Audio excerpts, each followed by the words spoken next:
Hi guys, so today I will show you guys how to make this pandan latte for the Raya season. So at first we pour in 20 ml of the Monin Pandan Syrup. And then we add in 10 ml of the Monin pure cane sugar. And 20 ml of the Avoset All-purpose Creamer.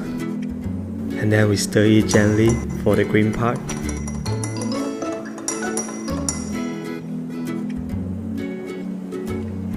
Now we fill the cup with ice.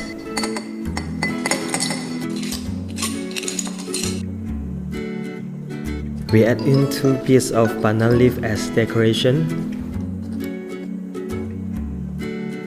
Afterward, we pour in 70 ml of the Milklab coconut milk.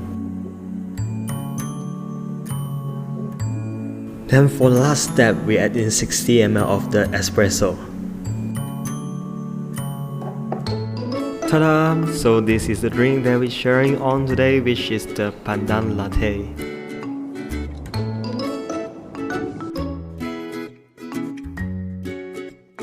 Alright guys, so that's our sharing on today. Thank you for watching, and if you like the video, please hit the like button, subscribe and share it to your friend. And I already leave the full recipe and the link for the ingredient at the down below, so have a look if you want to try it at your home. I'm Blue Boy Kenny, your mixologist, and I see you next time. Bye bye.